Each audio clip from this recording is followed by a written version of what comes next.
بسم الله الرحمن الرحيم. بسم الله الرحمن الرحيم. ومن قبل يستفتحون على الذين كفروا فلما جاءهم ما عرفوا كفروا به فلعنة الله على الكافرين. 1448 ہجرہ 2026 کے ایام ازا کی آج آخری مجلس ہے اس سال کے ایام ازا کی، ورنہ انشاءاللہ جب تک کہ مومن زندہ رہتا ہے مجلسیں ہوتی ہیں، وہ شریک ہوتا ہے، مگر اس آخری مجلس میں پڑھنے والے کے لیے ایک بڑا مسئلہ وہ ہو جاتا ہے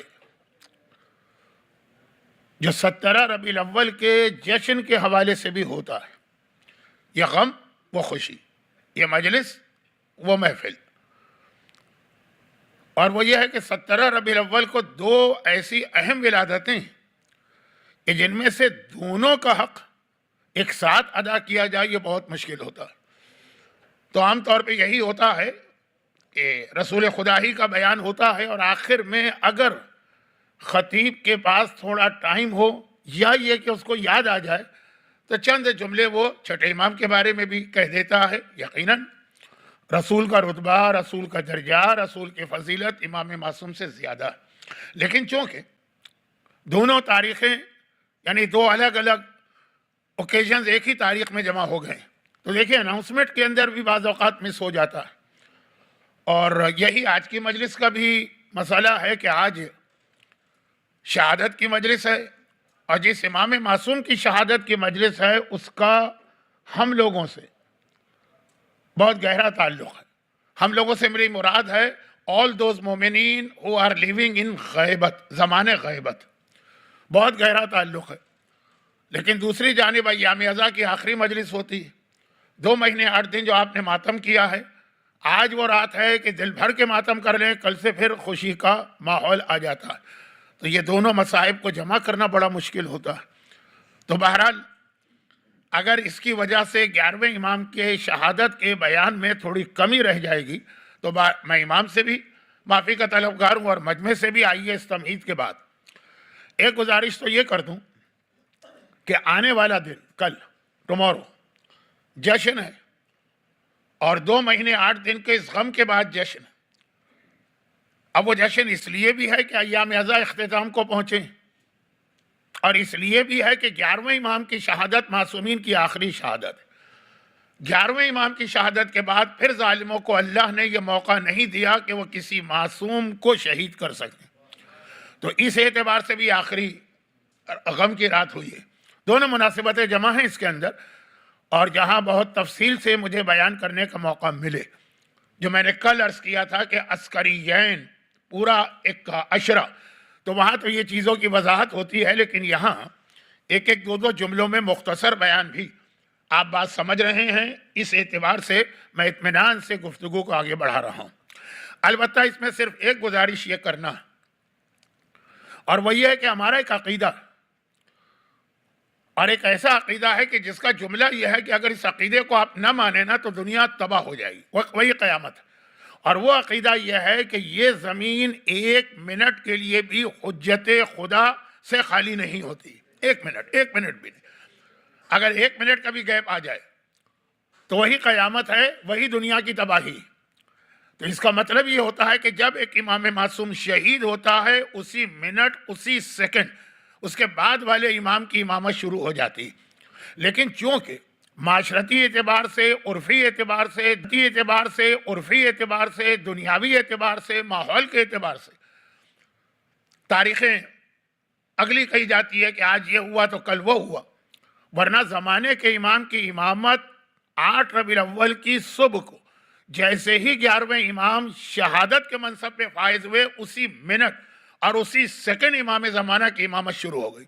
لیکن چونکہ اب 8 ربیع الاول شہادت کا دن ہے تو لامحالہ معاشرتی اعتبار سے، عرفی اعتبار سے، دنیاوی اعتبار سے، ماحول کے اعتبار سے کہا جائے گا کہ 9 ربیع الاول سے زمانے کے امام کی امامت شروع ہوئی ہے، اور زمانے کے امام کے حوالے سے ہی میں کل بیان کروں گا۔ لیکن جو قرآن کریم کی آیت میں نے کل رات کی مجلس میں بھی تلاوت کی اور آج رات کی مجلس میں بھی تلاوت کی ہے، آنے والے کل یہ آیت تلاوت نہیں ہوگی، اس کا تعلق امام زمانہ سے ہے، تو موضوع گویا آج ہی سے شروع ہو رہا، لیکن کل تفصیل سے بات ہوگی۔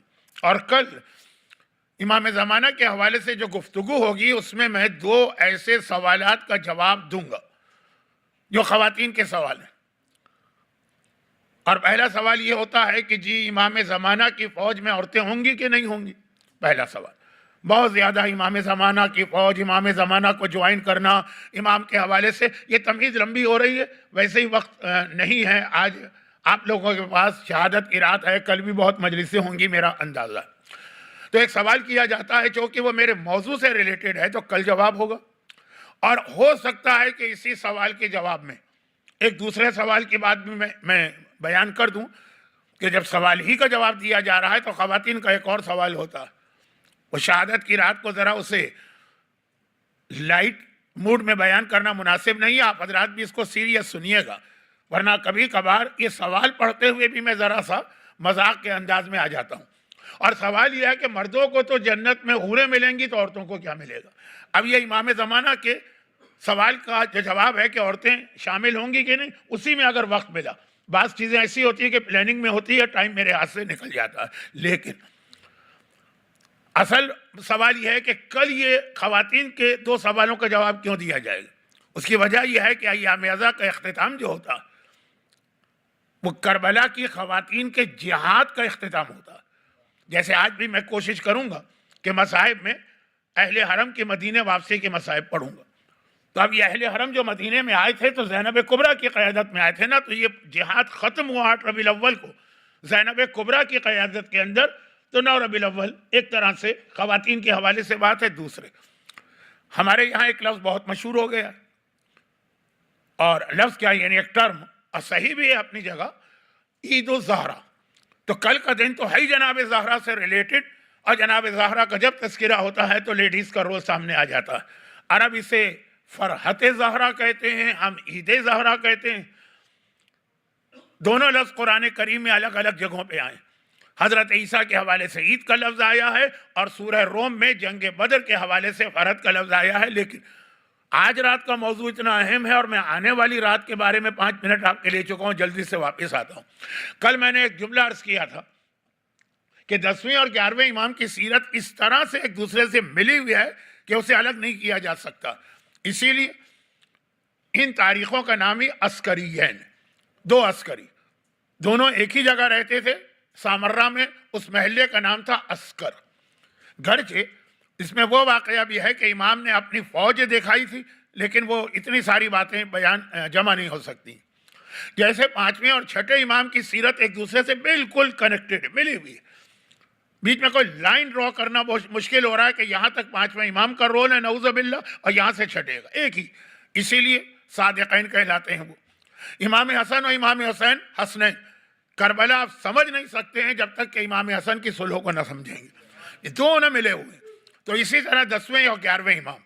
اچھا، اب سب سے بڑا ان دونوں اماموں کا فریضہ یہ تھا اللہ کی طرف سے کہ جو غیبت کا زمانہ آئے گا، اور کسی کو نہیں پتا غیبت کتنے سال کی ہے، ہر امام معصوم نے اپنی زندگی کے 30-32 سال، دیکھیں میکسیمم امامت ہے 34 سال، یہ ہے 6ٹھے امام، 7ویں امام اور 10ویں امام، 10 سال، ورنہ مولا کائنات جیسا عظیم امام 30 سال، 11 ہجری میں رسول کی شہادت، 40 ہجری میں خود مولا کی شہادت 29، آقا حسین جیسا عظیم امام 49 ہجری میں امام حسن کی شہادت، 61 ہجری میں آقا حسین کی شہادت، 11 سال و کچھ مہینے، 6ٹھے امام، 7ویں امام اور 10ویں امام، یہ تقریباً 35، یہ میکسیمم ہے۔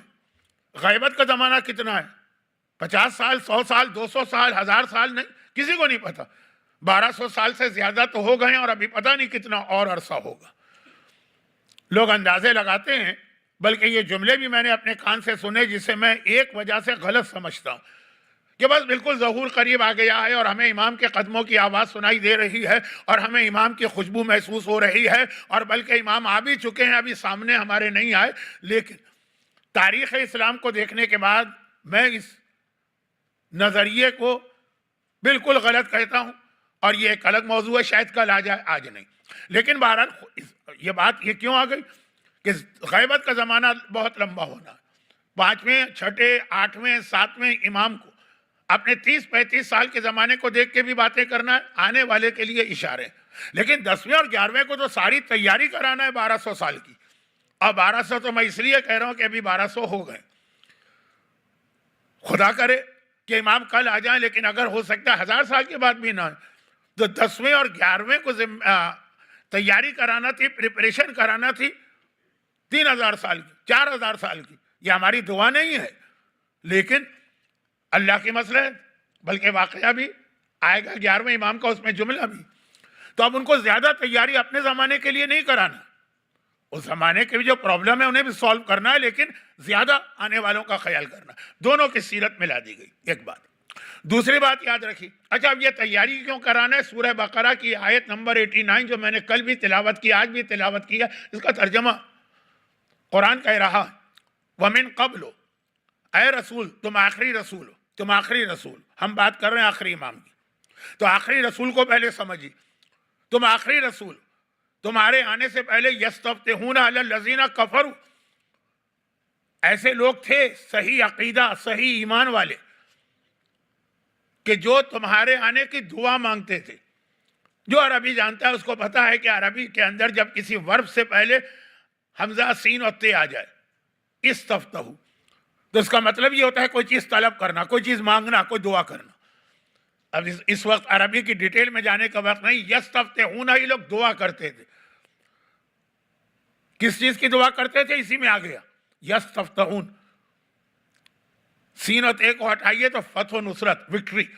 یہ دعا کرتے تھے تمہارے ظہور کی, تاکہ ان کو کامیابی ملے, ان کو نہیں, اسلام کو, علی الذین کفروا, کافروں پر.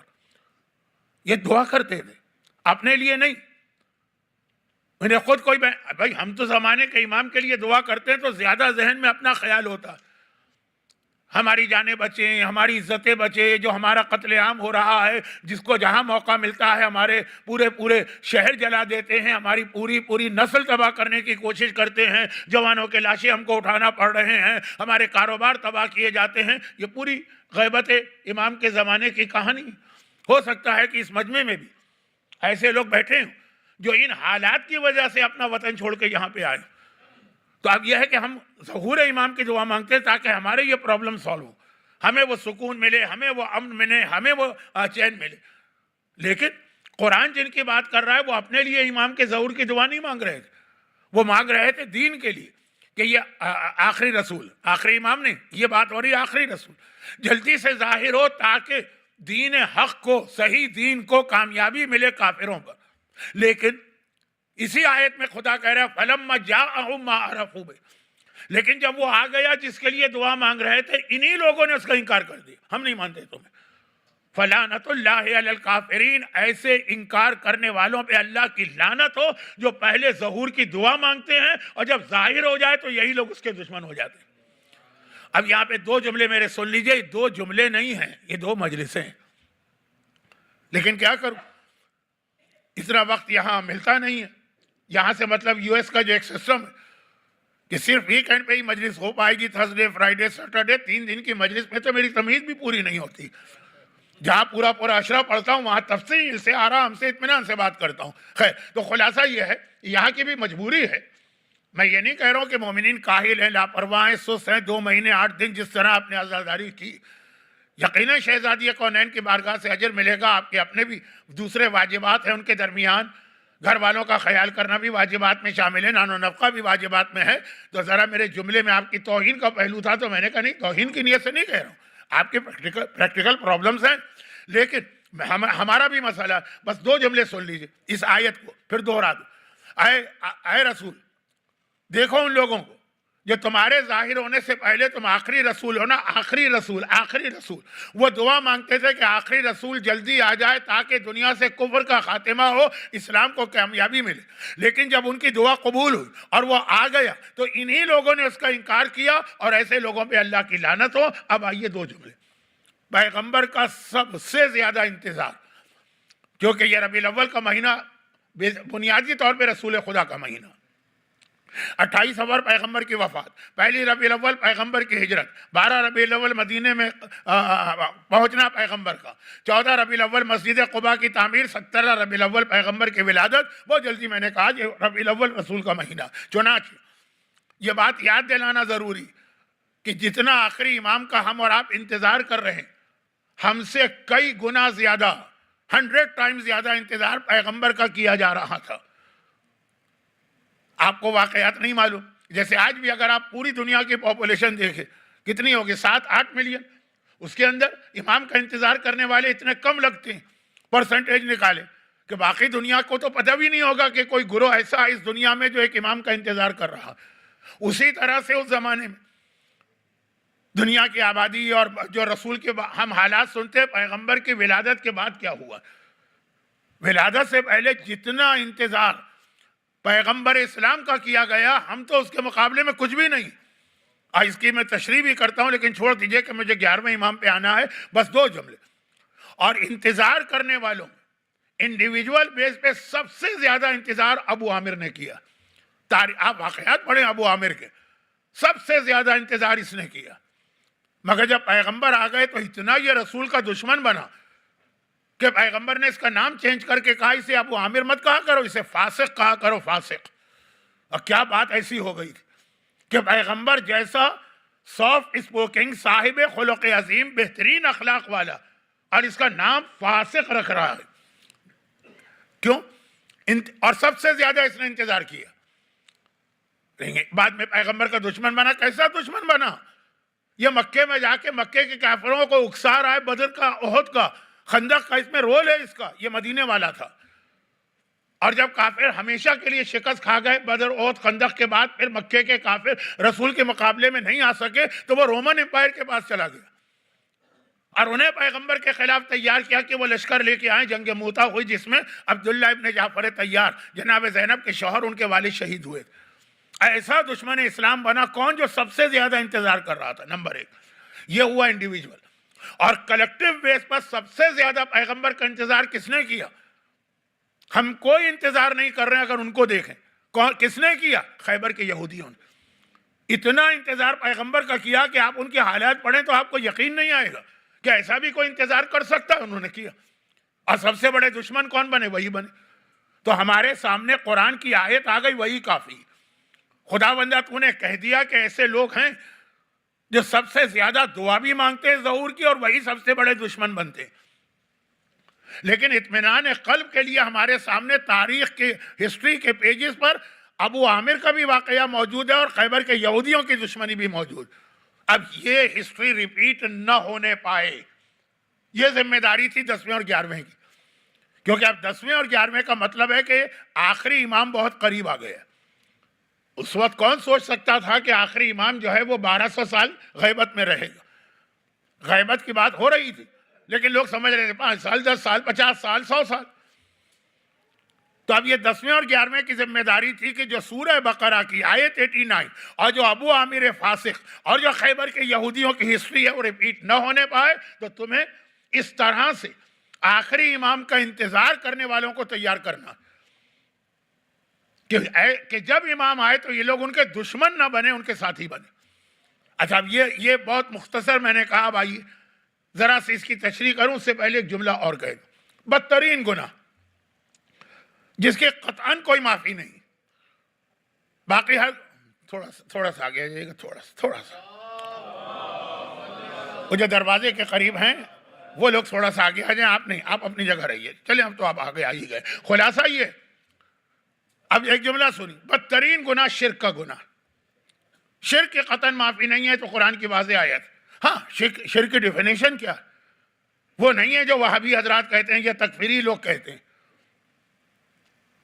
جو پاکستان میں آج کل ایک جملہ بہت چل رہا ہے، اگر آپ پاکستان سے ٹچ میں نہیں ہیں، شراب پی لو، سبیل کا پانی مت پیو۔ شراب انفرادی گناہ ہے، سبیل کا پانی شرک ہے، کیونکہ غیر خدا کے نام پہ یہ سبیل لگائی گئی، یہ نہیں ہے شرک۔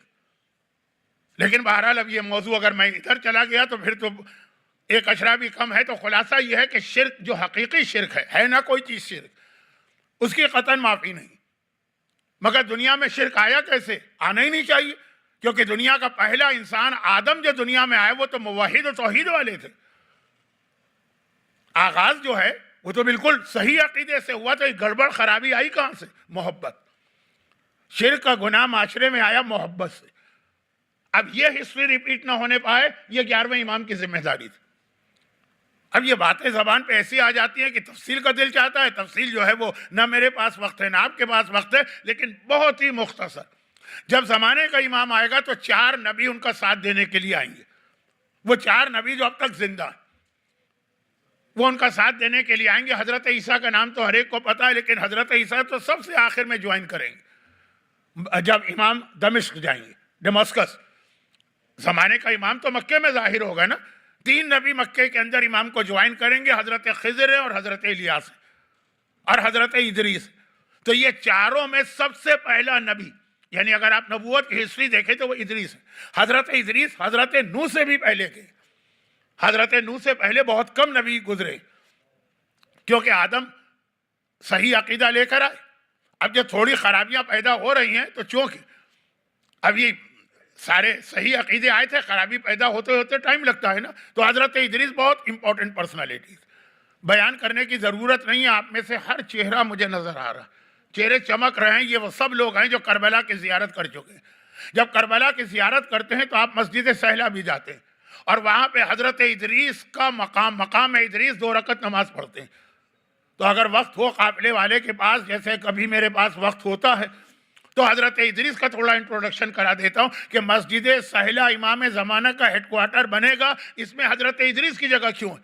تو بہت اہم پرسنالٹی حضرت ادریس کی. حضرت ادریس کے بارے میں ایک جملہ کہ اتنی اہم ان کی پرسنالٹی تھی اور ان کی قوم ان سے اتنی محبت کرتی تھی. وہ غائب ہو گئے، ان کا انتقال نہیں ہوا. اللہ ہر مومن اور مومنہ کو اس امتحان سے بچائے جو پاکستان میں آج کل ہماری قوم کے کئی گھرانوں کو دینا پڑ رہا ہے. مسنگ پرسن ایک ہے کہ بہرحال موت ہو گئی، بہت محبت ہو سے ہے، لیکن آنکھوں کے سامنے مر گیا تو آدمی کو صبر آتا ہے. اور ایک ہے کہ غائب ہو گیا بیٹا، غائب ہو گئی بیٹی. میں بیٹا اور بیٹی سے مطلب ہے 4 سال کی بچی کڈنیپ ہو گئی، 5 سال کا بچہ کڈنیپ ہو گئے. اب پتہ نہیں زندہ ہے کہ مر گیا. ان ماں باپ کو زندگی بھر چین نہیں آتا، سکون ہی نہیں آتا. ہر وقت یہ لگتا ہے کہ شاید ابھی آ جائے. تو یہ بہت بڑا امتحان ہوتا ہے. موت اتنا بڑا امتحان نہیں ہے جتنا بڑا امتحان یہ مسنگ پرسن ہے. اور پاکستان میں اس وقت کافی صاحبان ایمان ایسے ہیں، خدا ان سب کو اس قید سے جلد از جلد رہائی دلوائے. لیکن عرض کر رہا ہوں کہ جس نبی نے اپنی قوم کو بدلا، چینج کیا، قوم نے محبت کی. لیکن پھر ایک وقت آیا جو کل کی مجلس تھی، جب احمد مرسل نہ رہے کون رہے گا، ہر نبی کا انتقال ہوا. قوم نے دیکھ لیا، صبر آ گیا. آتے آتے صبر آ گیا، لیکن آ گیا. حضرت ادریس کا کیس یہ نہیں تھا، وہ قوم میں تھے اور غائب ہو گئے. غائب کیوں ہوئے وہ بھی ایک دلچسپ واقعہ ہے، لیکن پھر 11ویں امام کے حالات کون پڑھے گا. تو بہت ہی مختصر بات. حضرت ادریس نے کہا خدا بندہ میں جنت کو دیکھنا چاہتا ہوں. کہا ادریس ایک وعدہ کرو، جنت کو دیکھ کے واپس آ جاؤ گے، ایسا نہ ہو کہ وہیں بیٹھ جاؤ. نبی کی بات ہے اور شہادت کی رات ہے، اس لیے وہ لفظ استعمال نہیں کرتا. کتنے لوگ آتے ہوں گے ویزے پہ کہ بھائی جاؤ وزٹ کرو، یہاں آ کے اللیگل ہو گئے، غائب ہو گئے، ادھر ادھر چلے گئے، واپس نہیں جانا. اور کتنا مجمع مجھے یو ایس میں ملتا ہے جس میں 2-4 ایسے پرانے کیس ہو چکے ہوتے ہیں. خیر، تو خلاصہ یہ ہے کہ دیکھو ادریس واپس آنا، خدا بندہ وعدہ. گئے ادریس جنت میں گئے. قرآن نے بھی 2 نبیوں کے لیے لفظ رفانہ استعمال کیا ہے، موت استعمال نہیں کیا. ہم نے ان کو اٹھایا. ایک حضرت عیسیٰ کے لیے کہا ہم نے اٹھایا، اور ایک حضرت ادریس کے لیے کہا وَرَفَعْنَاهُ مَكَانًا عَلِيًّا، ہم نے ان کو ایک بلند جگہ پہ اٹھایا. گئے جنت میں، جنت دیکھی، پسند آ گئی. فرشتے نے کہا کہ آپ کو 3 دن کا ویزا دیا گیا تھا، وزٹ ویزا، یہ ٹائم پورا ہو گیا، چلے. کہا میں تو نہیں جاؤں گا. اب یہ میں ذرا تھوڑا لائٹ موڈ میں آ گیا، ایسے الفاظ نبی تو نہیں کہے گا. خدا نے مسکرا کے کہا کہ ادریس وعدہ کر کے آئے تھے. جواب دیا کہ خداوندہ لوگ وعدہ پورا کرتے جنت میں آنے کے لیے، میں وعدہ پورا کروں جنت سے جانے کے لیے. جملہ پسند آ گیا. اللہ کو کہا ٹھہرے رہ جاؤ. فرشتوں نے کہا کہ خداوندہ یہ کیوں، جنت میں کوئی بغیر مرے نہیں جا سکتا، یہ تو ابھی زندہ ہیں. کہا آئے گا ایک وقت دنیا ایسی جنت بنے گی کہ جب ادریس دیکھیں گے دل تڑپ کے کہے گا کہ وہاں جاؤ، وہ تو اس سے بہتر جنت لگ رہی ہے۔ اور یہ ہے ظہور امام کا زمانہ۔ دیکھیں، ہاں درود بھیج دیں۔ بڑے دلچسپ واقعات ہیں تاریخ انبیاء میں، اور میں اپنے انداز سے جب تفصیل میں بیان کرتا ہوں تو ادریس وہاں کا، جب دنیا جنت بن جائے گی وہ خود ہی کہیں گے خداوندہ وہاں جانا۔ میں ایک مثال دے دوں کہ مثلا انسان ایسے ملک میں گیا کہ جو اپنے ملک سے اچھا، اب واپس نہیں آنا، پھر بعد میں پتا چلا ہمارے ملک نے اتنی ترقی کر دی کہ اس سے بہتر ہو گیا، اب جہاں گئے وہاں سے کہیں گے واپس جانا ہے، بزرگوں کی ہڈیاں بھی وہیں پر ہیں، رشتہ دار بھی وہیں ہیں، فیملی بھی وہیں ہے، جس مقصد کے لیے آئے تھے اس سے بہتر تو ہمارا ملک بن گیا۔ اور یہ ہے داستان۔ لیکن اب یہ تو بات کو میں پھیلا رہا ہوں نا فضول۔ ادریس غائب ہو گئے، انتقال نہیں ہوا، موت نہیں ہوئی، قوم پریشان ہو گئی، کہاں چلے گئے نبی خدا؟ اب محبت ہے، یاد کر رہے ہیں، شیطان آ گیا، اس نے کہا وہ جب آئیں گے تو آئیں گے، ذرا وہ مرے تو نہیں ہے نا، ان کی یاد کے لیے مجسمہ بنا کے ان کو دیا کہ اس کو دیکھا کرو، ان کو یاد کیا کرو۔ وہ وہاں سے آگے بت پرستی، محبت ادریس میں بت پرستی آئی، ایک نبی خدا کی محبت میں ان کی صحیح قوم میں بت پرستی آئی۔ صحیح قوم فوراً نہیں آئی، پہلی جنریشن تو مجسمے کو دیکھ رہی ہے تاکہ ادریس کو یاد کرے۔ جب ان کا انتقال ہوا، ان کے بیٹے بڑے ہوئے، ان کو تھوڑا تھوڑا یاد تھا ہمارے بابا اس سے بہت محبت کرتے۔ تیسری جنریشن آئی، کہا کہ یہی تمہارا خدا تھا، تبھی تو تمہارے دادا اس کو دیکھ دیکھ کے اتنی عقیدت ظاہر کرتے تھے، بت پرستی آ گئی۔ کہیں ایسا نہ ہو ہر امام شہید ہوا، کائنات میں اس سے بڑا غم کوئی نہیں ہے، لیکن جب ان کا تابوت اٹھا، لوگوں نے ان کی شہادت دیکھی، ان کی میت دیکھی، صبر آ گیا۔ صبر آتا نہیں ہے لیکن آ گئے۔ زمانے کا امام تو مرے گا نہیں، غائب ہو جائے گا۔ ایسا نہ ہو کہ ادریس نبی کی کہانی یہاں بھی دہرائی جائے اور امام زمانہ کی محبت میں لوگ گمراہ ہو جائیں۔ محبت میں گمراہ ہونا، اور وہ ہمارے سامنے ہے بھی۔ نصیری علی کی دشمنی میں گمراہ نہیں ہوئے، علی کی محبت میں گمراہ ہوئے۔ تو اب بہت اہم دو ذمہ داریاں 10ویں اور 11ویں امام کی تھی کہ جو قوم بعد میں آنے والی ہے، ہم اور آپ، ایک تو ان کو اتنا دین سکھا دو کہ غیبت میں مشکل ترین زمانہ بھی آ جائے ان کا دین ختم نہ ہونے پائے، اور دوسرا غیبت کا ان کو ایسا عادی بنا دو کہ یہ اس کے عادی بن جائے۔ عادی بننا بہت اہم ہے۔ پھر ایک جملہ کہہ رہا ہوں، اب یہ 10ویں 11ویں امام کی پوری زندگی کا نچوڑ اور سمری پیش کر رہا ہوں، پھر ایک دو واقعات۔ وہ کیا؟ ایک ماں ہے، اس کا جوان بیٹا اچانک مر گیا، اچانک 70 سال کی بوڑھی ماں، 20 سال کا جوان بیٹا، اچانک موت ہو گئی، کتنا اس کو صدمہ ہوتا۔ میں نے اپنی آنکھوں سے ماں کو پاگل ہوتے دیکھا ہے، پاگل، اس صدمے میں پاگل ہو جاتی ہے۔ اور میں نے 2 کیس تو میرے سامنے ایسے ہوئے کراچی میں کہ ماں مر گئی، جوان بیٹے کا اسے صدمہ برداشت نہیں ہوا۔ اور ایک دوسری ماں تھی، اس کا بھی 20 سال کا بیٹا مرا، لیکن 10 سال بیمار رہ کر۔ اب وہ بیمار ہے، آہستہ آہستہ بیماری ہو رہی ہے، ماں کو صبر نہیں آ رہا، لیکن جب 10 سال 5 سال بیٹے کو بیمار اور بیماری بڑھتی جا رہی ہے، جب اس کی موت ہوئی صبر آ گیا، کیونکہ گریجولی ہوا ہے نا، آہستہ آہستہ صدمے کے لیے تیار ہو رہے۔ اگر زمانے کا امام اچانک غائب ہو جائے تو ایسا شوق لگے گا شیعوں کو کہ آدھے سے زیادہ شیعہ سمجھ لیجئے کہ پاگل ہو جائیں گے، مر جائیں گے۔ امام سامنے تھا، غائب ہو گیا۔ عادی بنانا ہے، جس طرح بیمار اگر کئی سال بیمار رہ کے دنیا سے جائے تو ان سے انتہائی محبت کرنے والے بھی یہ صدمہ آسانی سے برداشت کر لیتے ہیں۔ اب یہ 10ویں اور 11ویں کا یہی کام ہے۔ یہ دوسرا دو اہم ذمہ داری۔ دوسری ذمہ داری غیبت کا عادی بنا۔ وہ کیسے بنائے؟ وہ ایسے بنایا کہ 10ویں امام 34 سال امام رہے، جس میں سے 20 سال لوگوں کے سامنے۔ اس کے بعد متوکل نے انہیں قیدی بنایا، گرفتار کر کے سامرہ لائے۔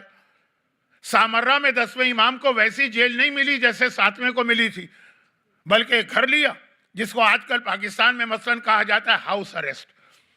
ایک گھر لیا جس میں ایک کمرہ بھی تھا اور تھوڑا سا واکنگ کی اسپیس بھی تھی، اور اس میں امام کو قید کیا۔ اب لوگوں کا ایکسس امام سے کم ہو گیا، لیکن ہے یہ عادت پڑ رہی۔ پہلے 20 سال امام ہر ایک کے لیے ایکسیسیبل تھے، جو چاہے جب چاہے امام تک جا سکتا تھا۔ اب یہ ہے کہ امام کا ایکسس کم ہوا ہے، ختم نہیں ہوا ہے۔ چنانچہ تھوڑی سی لوگوں کو عادت ہوئی، اور امام نے بغداد میں اپنے ایک نائب عثمان ابن سعید کو جن کو امام زمانہ نے اپنا پہلا نائب بعد میں بنایا کیونکہ لوگ ان کو اچھی طرح جانتے تھے، ان کو ایک دکان کھول کے دی، پیسے دیے، کہا دکان کھولو، یہاں پہ گھی، تیل، آئل، یہ ساری چیزیں بکیں گی۔ کیوں؟ کہا اس لیے کہ حکومت تو بہت نگرانی کر رہی ہے کہ امام کے چاہنے والے کون ہیں، تو جن کو ہم سے مسئلہ پوچھنا ہے وہ اس دکان میں آئیں گے، کچھ خریدیں گے اور چپکے سے لفافہ دے دیں گے دکان کے مالک کو، اس میں اس کا مسئلہ ہوگا۔ اور ایک بہت بڑا مسئلہ جو آج ہم اور آپ تو اتنا لائٹ لے رہے ہیں، لیکن اس زمانے کے مومنوں کو رات کو نیند نہیں آتی تھی، وہ تھا خمس کی صحیح جگہ ادائیگی۔ یہ حق زہرا ہے، زہرا کا نام لینے والا ان کا حق دبا کے بیٹھ جائے، یہ کیسے پاسبل ہے؟ ایک ایک دن مشکل گزرتا تھا۔ شرعی مسئلہ سن لیجئے، جس دن آپ پہ خمس واجب ہو اسی دن آپ کو خمس پہنچانا ہے، ایک دن بھی آپ نے ڈیلے کیا آپ گناہگار ہو گئے۔ خالی گناہگار نہیں ہوئے، وہ آپ کا سارا مال ابھی تک اسٹل حرام رہے گا۔ آپ نے کیلکولیشن کر لیا، اکاؤنٹس بک میں لکھ لیا، ڈائری میں لکھ لیا، کمپیوٹر پہ فائل بنا لی کہ میرے پاس $10,000 تھے، 2,000 خمس کے ہیں، 8,000 میرے ہیں، وہ 8,000 آپ کے نہیں ہوئے، جب تک کہ آپ پہنچائیں گے نہیں۔ پہنچانے کے طریقے الگ الگ ہے، اس تفصیل میں جاؤں گا تو مجلس کیسے ختم ہوگی۔ مرجع سے اجازت ملی، ان کے وکیل سے اجازت ملی، ظاہر جائے نے دے دیا، لیکن دینا اسی دن ہے، یا اجازت یا دینا۔ تو اب وہ نیند نہیں آتی ہے لوگوں کو، خمس پہنچانا ہے امام تک، اور زمانے میں خمس دینے کا مطلب ہے آپ گورنمنٹ کو نہیں مانتے ہیں، صرف حکومت کو یہ اختیار ہے کہ وہ لوگوں سے پیسے لے سکے۔ خمس دے رہے ہو، دیٹ مینس تم ایک پیرلل گورنمنٹ کو مان رہے ہو۔ جان خطرے میں ہوتی تھی، قتل ہو جاتا تھا۔ چنانچہ امام نے یہ دکان کھولی بغداد کے اندر۔ بغداد جو ہے نا بہت بڑا شہر ہے، سینکڑوں لوگ آتے ہیں جاتے ہیں، ہر دکان چلتی ہے۔ اب مومن 500 کسٹمر آتے ہیں اس دکان میں، اس میں 5 مومن ہوتے ہیں، وہ چپکے سے آ کے اپنے خمس کو دے کے چلے جاتے ہیں دکان کے مالک کو۔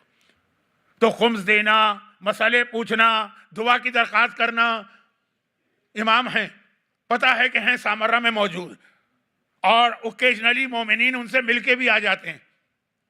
ہر ایک نہیں مل سکتا، لیکن پتہ ہے بھائی ہمارا بھائی مل کے آیا، ہمارا چچا مل کے آیا، ہماری بہن مل کے آئی، اوکیجنلی لیکن ملتے ہیں۔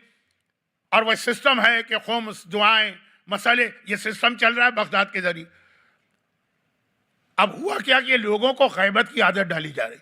پہلے ہر ایک سے ملتے تھے 10ویں امام، پھر 10ویں امام ہی کا ایکسس کم کر دیا گیا، لیکن جو کہ 10ویں امام لوگ پہچانتے ہیں۔ اس کے بعد آیا 11ویں کا زمانہ، 11ویں 5 سال امام رہے، مگر نہیں 8 سال، مگر پہلے دن سے آخری دن شہادت تک امام ایکسیسیبل نہیں تھے۔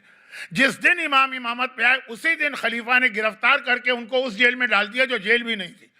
وہ آپ گئے ہیں نا سامرہ میں جو تہہ خانہ بنا، وہ سرداب، آپ ابھی گئے ہیں تو آپ کی سمجھ میں نہیں آئے گا، جو آج سے 20 سال پہلے گئے ہیں یا اس سے پہلے، ان کو یاد ہے کہ وہ سیڑھیاں ایسی تھی کہ ہر وقت سلپ ہو کے گرنے اور مرنے کا خطرہ تھا، اور اس سے بھی زیادہ خطرناک بالکل ایک ایسے کیا کہتے ہیں انگریزی میں ڈینجن کہتے ہیں، کیا کہتے ہیں، جو زمین کے نیچے قید خانہ بنایا جائے، وہاں پہ 11واں امام ہے، اب کوئی نہیں مل سکتا۔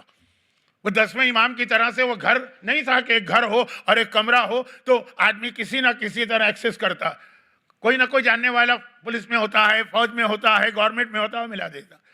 11واں پہلے دن سے آخری دن تک، جن کی شہادت کا بیان کر رہا ہوں، پہلے دن سے آخری دن تک وہ اسی قید خانے کے اندر، مگر اب 12ویں کی ولادت بھی تو ہونا ہے۔ اگر وہ اسی قید خانے میں رہیں گے تو ولادت کیسے ہوگی 12ویں کی؟ میں کھل کے نہیں کہنا چاہتا ہوں۔ چنانچہ پھر ایک عجیب واقعہ پیش آیا، لیکن اتنا مشہور کہ مجھے واقعہ بیان کرنے کی ضرورت نہیں ہے، اشارہ کر دیتا ہوں۔ اور وہ یہ واقعہ پیش آیا، دیکھیں کبھی کبھار کیا کہتے ہیں بلیسنگ ان ڈسگائز، ایک پرابلم کوئی آتا ہے لیکن اس میں بھی اللہ کے آگے کوئی مصلحت ہوتی۔ وہ پرابلم یہ آیا کہ عیسائی ایک راہب آ گیا اور اس نے کہا میں بارش برساؤں گا۔ اس زمانے میں جب سامرہ میں بارش ہی نہیں ہو رہی تھی اور وہ جگہ تھی ایگریکلچر والی، پانی بارش نہ ہو تو لوگ بھوکوں مریں، اور اس نے کہا میں معجزہ دکھاتا ہوں، اور اس کے بعد وہ میدان میں جب جاتا ہے دعا کرتا ہے، جب چاہتا ہے دعا کرتا ہے، بارش ہو جاتی ہے۔ واقعہ مشہور ہے لیکن پھر بھی مجھے بیان کرنا پڑ رہا۔ خلیفہ اب گھبرا گیا کیونکہ آہستہ آہستہ لوگ اسلام چھوڑ کر کرسچینٹی کی طرف جا رہے ہیں، معجزہ تو یہ دکھا رہا ہے۔ اب وہ جو خلیفہ ہے اس کی حکومت اسی بنیاد پر قائم ہے کہ میں مسلمانوں کا خلیفہ اور رسول اسلام کا جانشین ہوں، تو اگر رسول ہی کو لوگ چھوڑ دیں گے تو ان کا جانشین ختم ہو گیا. اب گھبرا کے اس نے 11ویں امام سے کہا کہ اپنے جد کے دین کو بچائیے. اور یہ بھی میں بہت ذرا سا یہ جملہ بھی میں بہت زیادہ فلٹر کر کے بنا سنوار کے پیش کرتا ہوں تو آپ کو زیادہ مزہ آئے گا, لیکن وقت بھی نہیں اور مشہور واقعہ. یہ کوئی نئی چیز نہیں ہے کہ قید میں بھی ڈالا ہے اور گھبرا کے کہتے باہر آئیے آپ کے نانا کا دین خطرے میں ہے. نانا کا دین خطرے میں نہیں ہے, تیری حکومت خطرے میں بلا رہا ہے. 11ویں امام آ گئے, کیوں کہ بیٹے تو اسی کے ہیں کہ لولا علی اللہ حلقہ فلان. بدترین دشمن نے بھی اگر آ کے مدد مانگی, جس نے فاطمہ کی پسلیاں توڑی اور کوڑا مارا, اس نے بھی مدد مانگی تو علی نے اس کی مدد کی ہے کہ نہیں کی ہے؟ جو فضائل میں آپ جملہ سنتے ہیں اس کو مصائب کے ساتھ ملا کے سنا کریں. اسی کا تو بیٹا ہے نا 11واں, چنانچہ آ گیا اور اس کے بعد کا یہ فراڈ کر رہا ہے. اس کا ہاتھ کھولو. زبردستی ہاتھ کھولا گیا. جب وہ دعا کر رہا تھا بارش کے لیے تو اس کے ہاتھ میں نبی کی جسم کی ہڈی تھی. امام نے کہا یہ اس کا کوئی کمال نہیں ہے, نبی کا جسم کی ہڈی ہے کہ جس کا یہ معجزہ ہوتا ہے کہ اس کو آسمان کے سامنے کرو تو رحمت خدا نازل ہوتی. امام کے معجزات. اور ہمارے یہاں ایسے لوگ ہیں جو ایسی چیزوں کا مذاق اڑاتے ہیں اور انکار کرتے ہیں. اب اس میں کسی نے کہا یہ واقعہ غلط ہے. کیوں غلط؟ کہا کہ معتبر ترین حدیث ہے, اور میں بھی مانتا ہوں کہ نبی کا جسم قبر میں جا کے کبھی خراب نہیں ہوتا, ڈیکمپوز نہیں ہوتا, تو ہڈی کہاں سے آ گئی؟ کا ممکن ہی نہیں ہے ہڈی کا آنا. اس اعتبار سے واقعہ غلط ہے. اب اس کے ذہن میں ہڈی کا لفظ سن کے آیا ہوگا مثلا ران کی ہڈی جو جسم کی سب سے بڑی ہوتی. اعتراض یہ ہے کہ ایک تو ہاتھ میں ہڈی ایسے کہ چھپ جائے, اور دوسرا نبی کا جسم.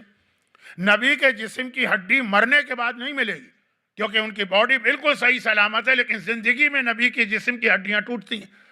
حضرت زکریا کو آرے سے چیرا گیا تھا, اور جب وہ چیرا جا رہا تھا تو ان کی ہڈیوں کے ٹکڑے زمین پہ گر رہے. اور ہڈی کا لفظ عربی زبان میں دانت کے لیے بھی استعمال ہوتا ہے. نبی کے دانت تو ٹوٹ سکتے ہیں نا, میں پیغمبر کے حوالے سے بات نہیں کر رہا, ایک نئی کنٹروورسی. دانت تو ہاتھ میں آ سکتا. تو خیر واقعے پہ اعتراض بھی ہوتے ہیں, اس کا جواب بھی میں دے رہا ہوں. لیکن جب اس کا فراڈ پکڑا گیا تو اب وہ خلیفہ, اب پورا مجمع جمع تھا, پورا شہر آ گیا تھا, کیونکہ پتہ چلا کہ جس کرسچن راہب کے معجزے سے ہم کرسچینٹی کی طرف جا رہے ہیں, اس کا توڑ کرنے کے لیے ایک قیدی لایا جا رہا ہے. ایک نئی بات ہے نا, سب آ گئے. اور یہ سارا واقعہ جو ہے یہ میدان میں ہوتا ہے, بارش برسانا ہے نا. پھر امام آگے بڑھے اور کہا کہ اس نے تو فراڈ کیا, اس کا کوئی معجزہ نہیں, یہ نبی کے جسم کی ہڈی. لیکن ہمیں نبی کے جسم کی ہڈی کی ضرورت نہیں, ہمارا اپنا جسم نبی کا جسم ہے. میرے جسم میں خون نبی کا خون ہے, میرا گوشت نبی کا گوشت ہے, میری کھال نبی کی کھال. میں دعا کرتا ہوں دیکھو بارش ہوگی, امام نے دعا کی اور بارش ہوگی. اب یہ 11ویں امام کا مشہور معجزہ ہے نا, آپ نے سنا بھی ہے, اس کا نتیجہ نہیں سنا ہوگا. اب اتنے بڑے مجمع بھی نہیں کہ یہ پورا شہر آ گیا. اس کے سامنے جب یہ واقعہ پیش آیا تو اب تھوڑی دیر کے لیے ہر ایک کے دل میں امام کی عظمت بیٹھ گئی. اب خلیفہ میں ہمت نہیں تھی کہ قید خانے کے قیدی سے کہتا آپ جیل سے آئے تھے, بسم اللہ دوبارہ جیل میں جائیے. وہیں پہ ریولیوشن آ جاتا, وہیں پہ ریبیلین ہو جاتا, وہیں پہ اس کا تختہ پلٹ جاتا. تو بڑے احترام کے ساتھ 10ویں امام کے گھر میں ان کو واپس پہنچایا. لیکن اسے بھی پتا ہے نا, یہ ظالم حکمران بے وقوف نہیں ہوتے ہیں کہ یہ مسلمان امت ہے. ان کا سارا جوش اور ایکسائٹمنٹ سوڈے کے جھاگ کی طرح ہوتا ہے کہ جب بوتل کھولی تو ایک دم اس کے اندر جھاگ نکلا, تھوڑی دیر میں ختم. ایک ہفتے کے بعد یہ بھول بھال جائیں گے. کتنے احسان فراموش ہے نا مسلمان. بدر کو بھول گئے کہ علی کی تلوار نے بچایا, احد کو بھول گئے کہ علی نے اسلام کو بچایا, خندق کو بھول گئے کہ علی نے اسلام کو بچایا, خیبر کو بھول گئے کہ علی نے اسلام کو بچایا, علی کو بھول گئے کہ کعبے سے بتوں کو علی نے توڑا. بھول گئے نا سب. تو کہا یہ چلو ابھی بہت جوش ہے, 15 دن 20 دن 1 مہینہ جوش رہے گا, پھر لوگ اپنے کاموں میں لگ جائیں گے. دوبارہ جیل میں ڈال دیا. مگر یہ جو 15 دن 20 دن 1 مہینے امام کیسے آزاد رہے اس واقعے کی وجہ سے, اس کے نتیجے میں زمانے کے امام کی ولادت کا انتظام ہو گیا. میں اس سے کھل کے یہ جملہ کہنا نہیں چاہتا کہ جلدی میں کہیں توہین امامت نہ ہو جائے. وہ 1 ہفتے کی یا 1 مہینے کی آزادی, اور وہ اس واقعے کی وجہ سے ہوئی. اب امام دوبارہ, تو گویا کوئی ایکسس 8 سال امام رہے. ہمارے 10ویں امام 6 سال 254, ہاں 6 سال 254 سے 260 کسی مومن کی ملاقات نہیں ہو رہی. لیکن اس واقعے نے 2 چیزیں کر دی. ایک امام زمانہ کی ولادت کا انتظام ہو گیا کہ امام کا ایکسس اپنی وائف سے ہو گئے، اور دوسرا اس کی وجہ سے جب پورے شہر نے دیکھا تو مومنین نے بھی دیکھ لیا کہ امام ہیں،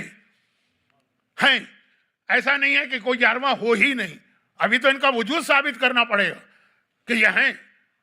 جیسے آج بھی دنیا میں ایسا ہے کہ کوئی ہے لیکن اب جو دشمن ہے وہ کہتے ہیں کوئی نہیں، میں کھل کے جملہ نہیں کہنا چاہتا کہ کوئی نہیں، مرا گیا، تو اب ثابت کرنا پڑتا ہے ایک بار پبلک میں آ کر۔ امام خود سے تو آ نہیں سکتے، اس واقعے کے ذریعے مومنین کو اطمینان ہو گیا کہ ہاں ہمارا امام ہے، لیکن پھر قید میں چلے گئے۔ اب یہ جو 6 سال امام کسی سے ایکسس میں نہیں، اور صرف بہت ہی قریبی گھر والے، جو تہہ خانے میں ایک غلام، ایک کنیز اور جناب نرجس سے خاتون آ گئی تھی اس واقعے کے نتیجے میں۔ تو اب ہوا یہ، وہ آئی تو تھی اس سے پہلے، لیکن اب باقاعدہ بحیثیت بیوی اس تہہ خانے میں پہنچی تو اب لوگوں کو عادت ہو رہی ہے غیبت کی، ایک جنریشن بن گئی، ایک جنریشن 10ویں امام کے آخری 14 سال پلس 11ویں امام کے 6 سال 20 سال میں ایک جنریشن بن گئی جس کا امام سے پہلے بہت ہی لیمیٹڈ ایکسس تھا، پھر بالکل نہیں گیا، یہ غیبت کی عادت ڈالی جاتی۔ چنانچہ جب زمانے کا امام پہلے دن سے غیبت میں گیا تو لوگوں کو وہ شوق نہیں لگا، کیونکہ وہ عادی ہو چکے تھے۔ 11ویں امام کی قید کا بہت بڑا فائدہ تھا تاکہ حضرت ادریس کی سٹوری ریپیٹ نہ ہو، لیکن جو باقی جو 6 سال قید میں رہے 11ویں امام 10ویں امام، تو ایسا نہیں ہے کہ کوئی کام ہی نہ ہو رہا۔ میں نے کہا انہوں نے ہمارے لیے غیبت کے زمانے کے مومنین کے لیے ہدایت کے وہ سارے اصول بنائے۔ اب سب سے بڑا مسئلہ جو غیبت کا تھا، غیبت سے مطلب وہ مومنین جو غیبت کے زمانے میں دنیا میں آئیں گے، کون ہیں؟ ہم ہیں، ہمارے والدین ہیں، ہمارے دادا ہیں، ہمارے پردادا ہیں، ہمارے زمانے سے لے کر آج 1448 ہجرہ سے واپس جائیے ریورس میں 260 ہجرہ تک کے جتنے مومنین، 260 ہجرہ میں غیبت شروع ہوئی، وہاں سے آج تک ان کے لیے کام کرنا۔ ان کا سب سے بڑا پرابلم کیا تھا؟ ظالم حکمران نہیں تھے۔ ایک بات یاد رکھیے، تشیع میں اللہ نے خصوصیت رکھی، جتنا ظلم کرو گے اتنا زیادہ تشیع ترقی کرے گی۔ جیسے فصلیں پانی کی وجہ سے لہلہاتی ہیں اور بڑھتی ہیں، تشیع خون کی وجہ سے جتنا ان کا خون بہاؤ گے اتنا زیادہ تشیع کو ترقی ملے گی۔ تو یہ کوئی مسئلہ نہیں ہے تشیع کے لیے کہ ہمارے بچے مارے جا رہے ہیں، ہمارے بچے حیثیت کیا رکھتے ہیں اکبر و اصغر کے سامنے، اور یہی کہہ کر بوڑھے باپ جوان بیٹوں کے لاشیں اٹھاتے ہیں جب اس وجہ سے کوئی شہید ہو۔ تو ظلم کریں گے لوگ، وہ ظالم ہر دور میں رہے۔ مولا علی کے زمانے میں بھی شیعوں کا قتل عام ہوا، آقا حسن کے زمانے میں تو بدترین قتل عام ہوا۔ بچانا ہے اپنے شیعوں کو، لیکن اگر شہادتیں ہوں، اصل مسئلہ کیا؟ اصل مسئلہ یہ ہے جو حدیثیں آپ سنتے ہیں کبھی توجہ نہیں دیتے۔ کس طرف توجہ نہیں دیتے؟ جس مقصد سے حدیث بتائی گئی آپ چلے جاتے ہیں دوسری طرف۔ حدیثیں کیا ہے کہ آخری زمانہ جو ہوگا غیبت والا، اس میں گناہ حد سے زیادہ ہوں گے۔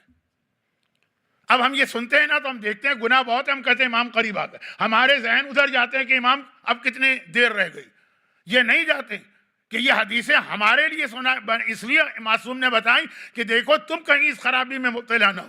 نمازیں قضا ہوں گی، رشوت دی جائے گی، زنا عام ہوگا، گھر کے اندر کی جانے والی چیزیں سڑک کے اوپر کی جائیں گی، شراب پی جائے گی، جوا کھیلا جائے گا، ڈانس ہوگا، میوزک ہوگی۔ اور جب میں یہ حدیث پڑھتا ہوں جس میں امام نے آخری زمانے کی 20 نشانیاں بتائیں، پبلک بڑے انٹرسٹ سے سنتی کہ بھئی اس کا مطلب یہ کہ امام آنے والے ہیں۔ یہ اس کے لیے نہیں بتائی گئی، یہ اس کے لیے بتائی گئی ہیں کہ دیکھو کہیں تمہارے گھروں اور فیملی میں تو یہ سب نہیں ہو رہا ہے۔ مزے لے کے نہ سنو، ڈرتے ہوئے سنو، کہ اس کے نتیجے میں ایمان چلا جاتا ہے اور وہ ہسٹری ریپیٹ ہو جاتی ہے کہ رسول کا انتظار کرنے والا ابو عامر رسول کا دشمن بنا، اور رسول کے لیے تیاری کرنے والے خیبر رسول کے بدترین دشمن بنے۔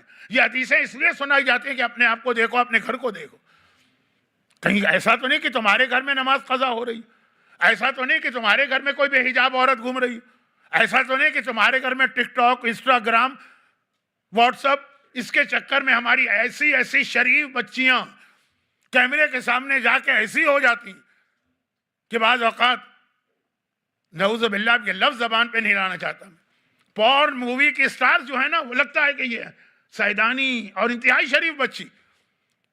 یہ مجھے یہاں کا نہیں پتا، پاکستان کی کہانی۔ اسی نتیجے میں گھر ٹوٹ رہے ہیں، اسی نتیجے میں طلاقیں ہو رہی ہیں، اسی نتیجے میں شریف بچیاں بسائی جائیں۔ تو وہ جو آخری زمانے کی نشانیاں ہیں نا، وہ اس لیے نہیں ہے کہ آپ دوسروں کو دیکھتے پھریں، آپ پیغمبر کے انتظار کرنے والوں کو پڑھیے، وہ کیسے چینج ہوئے اور پھر یہ نشانیاں سنی. تو اب 10ویں اور 11ویں کا کام یہ کہ یہ خالی بتائیں نہیں. اسلام جو ہے نا کرٹیسزم کا مذہب نہیں ہے، اسلام ایک طبیب ہے، سلوشن بتاتا. سلوشن کے لیے پہلے پرابلم بتانا ہوگا، پھر سلوشن کام آئے گا نا. اگر کوئی آدمی بیمار ہے اور آپ اس کو دوا کھلانا چاہتے تو پہلے اس کو بتانا پڑے گا نا کہ تمہاری یہ پرابلم ہے، یہ تمہیں بیماری ہے، ڈائیگنوز کرو گے بیماری، پھر دوا دو گے. ورنہ کہے گا میں کیوں لوں دوا، میں تو صحت مند. کتنے لوگوں نے اپنا بیڑا غرق کیا ہے یہی سمجھ کے کہ ہم تو ہیں صحت مند. وہ تو جب کبھی بلڈ ٹیسٹ ہوتا ہے پتہ چلتا ہے تم اپنے آپ کو صحت مند سمجھ رہے ہو، اتنی خرابیاں تمہارے اندر چھپی ہوئی ہیں. چنانچہ بہت سی جگہوں پہ امام بارگاہوں میں سال میں 1 یا 2 دفعہ بلڈ ٹیسٹ ہوتے ہیں. تو لوگوں کا اچھا یہ کہاں ہوں گے؟ یہ یو ایس میں ہوں گے، کینیڈا میں ہوں گے اویئرنیس. پنجاب کے دیہات میں نہیں ہوں گے، سندھ کے چھوٹے گاؤں میں نہیں ہوں گے، کوئی اویئرنیس نہیں ہے نا. لیکن اگر علاج کرنا ہے تو پہلے اس کی بیماری ڈھونڈنا ہوگی. تو یہ حدیثیں سنائی گئیں تاکہ بتایا جائے کہ پہلے بیماری دیکھو. بیماری اسی طرح ڈھونڈی جاتی ہے نا، ایک دم تو ٹیسٹ نہیں ہوتا. اچھا آپ طبیعت گری گری رہتی ہے، ہر کام میں تھکن ہو جاتی ہے، زیادہ چلا نہیں جاتا ہے، سانس پھوٹ جاتی، بلڈ ٹیسٹ کرائیے.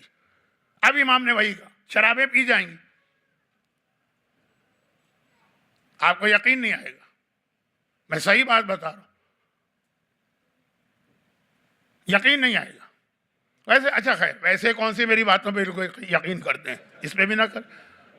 مجلس پڑھنے ایک جگہ گیا، اشارہ بھی نہیں کر رہا ہوں، ان کے گھر ٹھہرا. اس کے بعد میں نے گھروں میں ٹھہرنا بھی بند کر دیا. آئیے صبح مولانا نے رات کا کھانا بسم اللہ کھائی، اور ریڈ وائن اور وائٹ وائن کی 2 بوتلیں بھی رکھی ہوئی.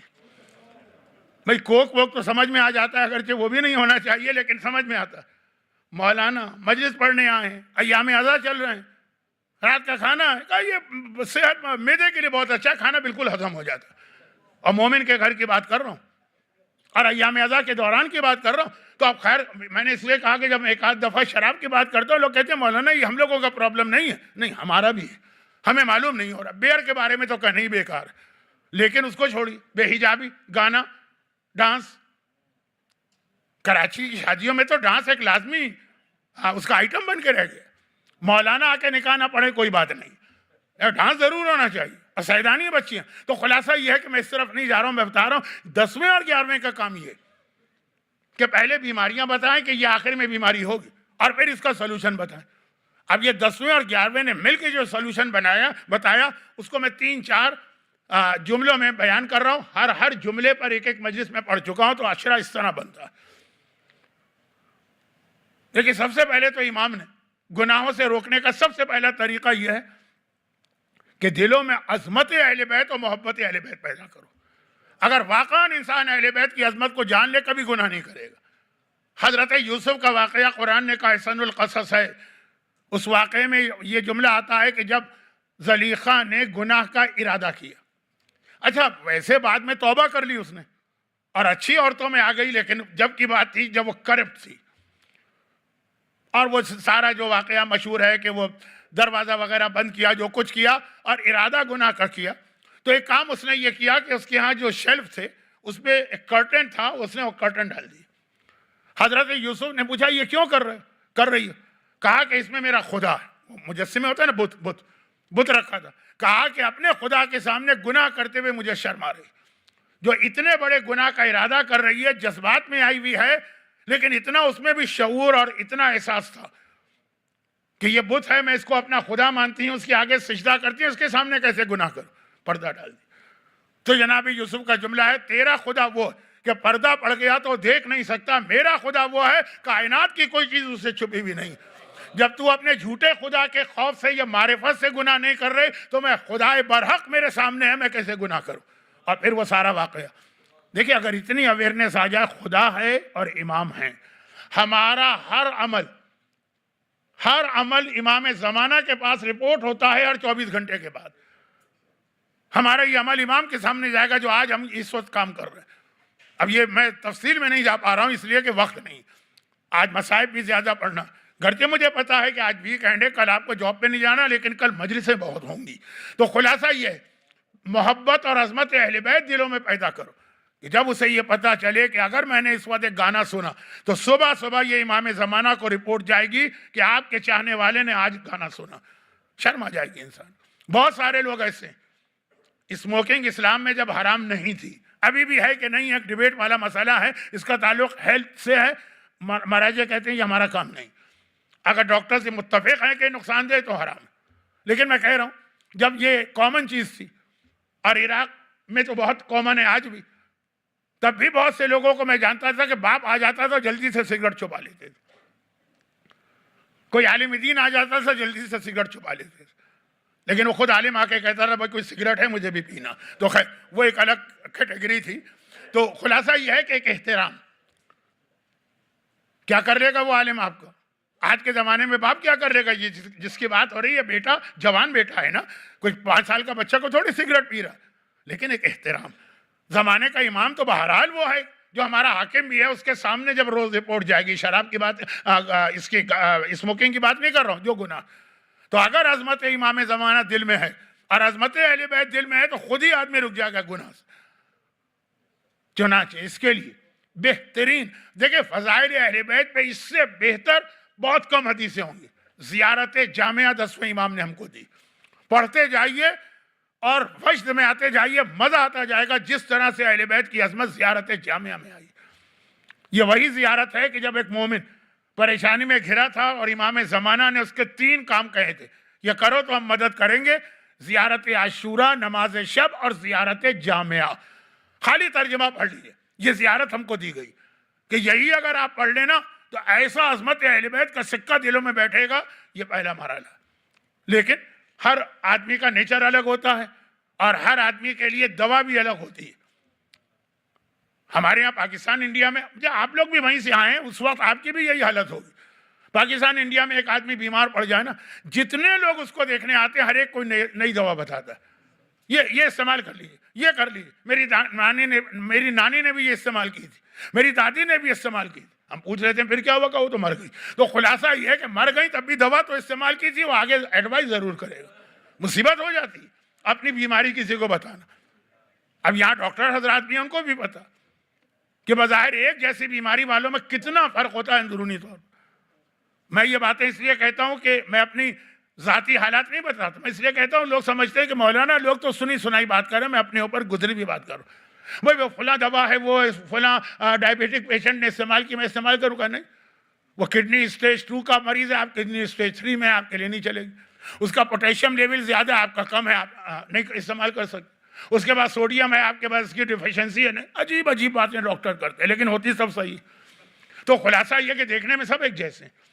اب آپ بتائیے اپنے دائیں بائیں دیکھیے کس کا پوٹیشیم کم ہے، کس کا زیادہ ہے، سوڈیم کم ہے، زیادہ ہے، بائی کاربونیٹ کم ہے، زیادہ ہے، بتا سکیں گے آپ؟ دوا بتا دیں گے۔ تو خلاصہ یہ ہے کہ اب ہر ایک کے لیے الگ طریقہ ہوگا نا۔ یہی زیارت جامعہ سمجھدار کے لیے یہی ہے نا۔ لیکن اگر کوئی دوسرے نیچر کا ہے تو خود کربلا جا کے آقا حسین کی زری کی زیارت کرو۔ اس میں سب سے اہم حدیث ہمارے پاس 10ویں امام کی آ رہی، 2 حدیثیں ہیں، دونوں بہت اہم ہیں۔ پہلا تو یہ ہے کہ جب وہ متوکل گردنیں کاٹ رہا تھا اور ہاتھ پاؤں کاٹ رہا تھا، امام نے کہا پھر بھی جاؤ زیارت۔ وہ سب آپ سنتے ہیں زیارت کے قافلوں میں ریپیٹ نہیں کروں گا، وقت بھی نہیں۔ دوسرا یہ ہے کہ جب کوئی زائر جاتا ہے، 10ویں امام کہتے ہیں اچھا کربلا جا رہا، وہاں جا کے زری پکڑ کے میرے لیے دعا کرنا۔ وہ چلا گیا، وہاں گیا، دعا کرنا چاہیے، ساتھی نے روک دیا، ارے کیا کر رہے ہو؟ حسین اور 10ویں امام میں فرق کیا؟ ایک ہی نور کے ٹکڑے۔ ہم اور 10ویں امام کے لیے دعا کریں، ان کو ضرورت کیا ہے؟ وہ تو خود ساری دعائیں قبول کرنے والے ہیں، چکرا گیا۔ بات تو صحیح ہے، کہیں مجھ سے سمجھنے میں تو غلطی نہیں ہوئی۔ زیارت کے قافلوں میں یہ حدیث بھی پڑھی جاتی ہے۔ واپس آ کے اس نے کہا کہ فرزند رسول، آپ نے جو فرمایا تھا کیا میں نے صحیح سنا تھا؟ کبھی یہ ہے کہ سننے میں دھوکہ ہو جاتا ہے نا، جیسے اکثر مجھے ہوتا ہے کہ جب کوئی انگریز یا امریکن بولتا ہے 17 یا 70 تو فرق نہیں پہچان سکتا، یہ 17 کہہ رہا ہے کہ 70۔ تو آج کل تو وہ کہتے بھی 70 دیٹ مینس 70۔ ابھی یونائٹڈ ایئر کے پلین میں آ رہا تھا تو اعلان، یہ اناؤنسمنٹ میں یہ اس نے کہا 70 دیٹ مینس 70۔ یعنی کئی لوگوں کو ہی دھوکہ ہوتا ہے، الفاظ ایک جیسے۔ مولا کہیں مجھ سے سننے میں غلطی تو نہیں ہوئی؟ امام نے کہا نہیں، صحیح سنا تو۔ تو مولا آپ میں اور آقا حسین میں فرق کیا ہے؟ وہ بھی امام برحق، آپ بھی امام برحق، دونوں ایک نور کے ٹکڑے، آپ کے لیے وہاں دو. کہا رسول خدا افضل ہے کہ کعبہ افضل ہے؟ 10ویں امام نے کہا یا رسول خدا کعبہ تو کوئی حیثیت ہی نہیں رکھتا رسول کے سامنے. کہا پھر بھی رسول کعبے کا پردہ پکڑ کے دعا کیوں مانگتے ہیں؟ یہ عظمت کعبہ بتانے کے لیے. تو جو آقا حسین کی زیارت ہے اس کی اہمیت بتانے کے لیے میں نے کہا دعا کرنا.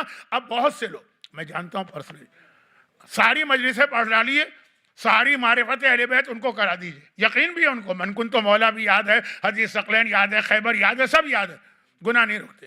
آقا حسین کی زری پکڑتے ایک دم بدل جاتے. یہ بھی 10ویں امام نے حدیثیں بتائیں زیارت کے لیے، ہر امام نے بتائیں، لیکن یہ دو بہت اہم حدیث، کچھ اس سے بھی نہیں سمجھیں گے.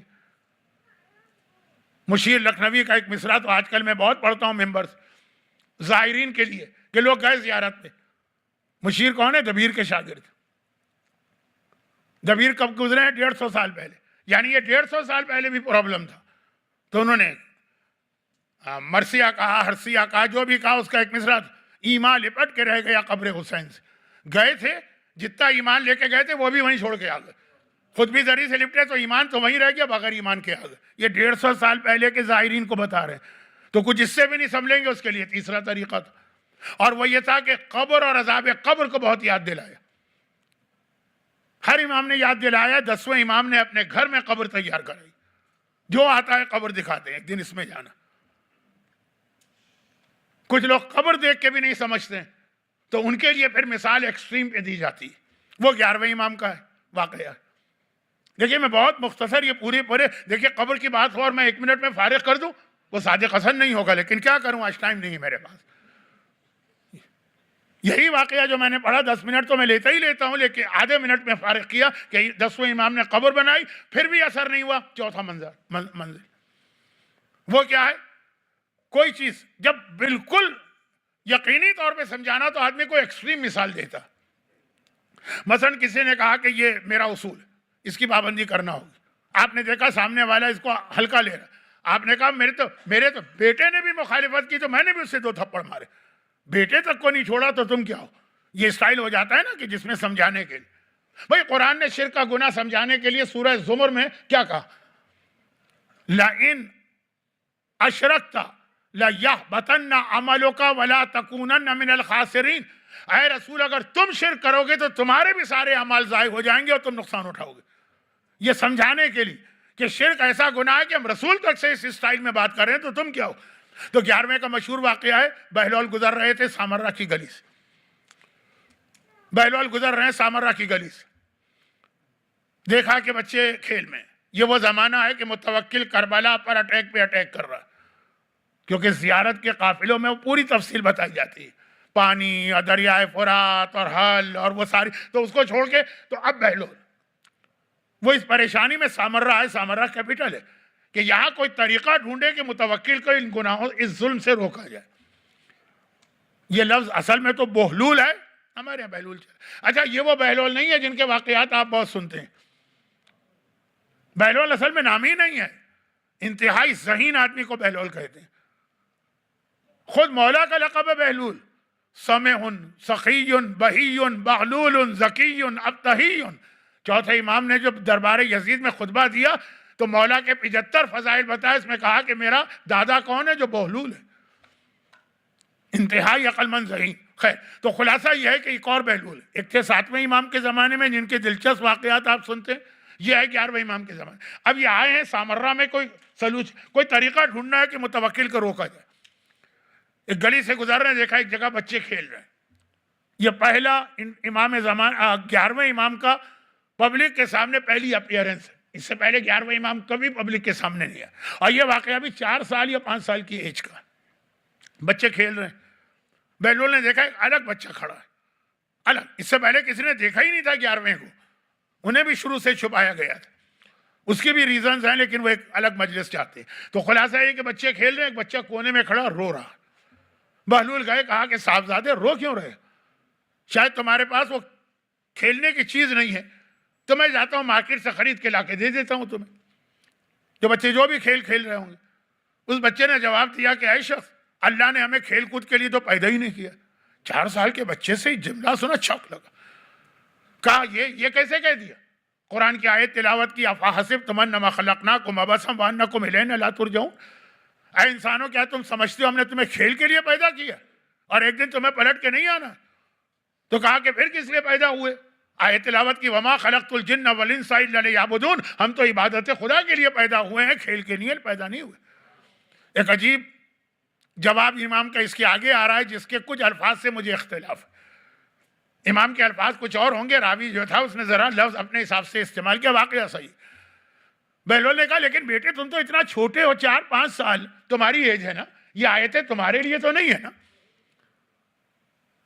11ویں کا جواب یاد کیجئے، کیونکہ اس کے آخری جملے میں ایک ایسا لفظ آ گیا کہ علماء اس کو پڑھتے نہیں عام طور پہ،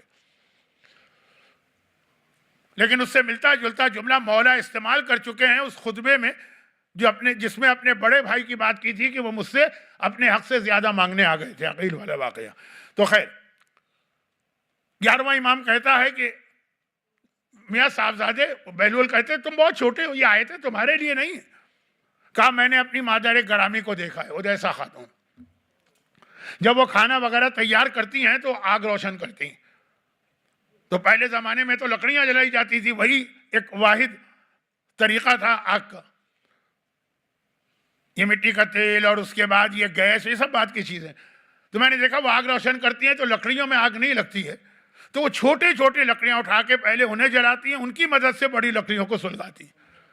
خوف ہے کہ کہیں وہ جہنم کی چھوٹی لکڑی بچے نہ بن جائے۔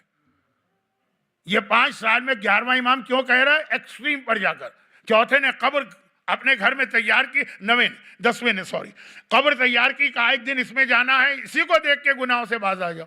بات چلی تھی عظمت اہل بیت، اس کی وجہ سے رک جاؤ، نہیں روکے چلو کربلا جاؤ، ذریعہ امام سینکڑوں کو بدل دیتی، اس سے بھی نہ روکے، کہا قبر کو یاد کر لو، اس سے بھی نہ روکے تو 11ویں نے اپنے آپ کو پیش کر دیا کہ یہ تو ایکسٹریم مثال ہو گئی نا، کہ جب امام اپنے لیے جہنم کو یاد کر کے رو رہے ہیں تو تم کیسے بخشائے ہوئے ہو؟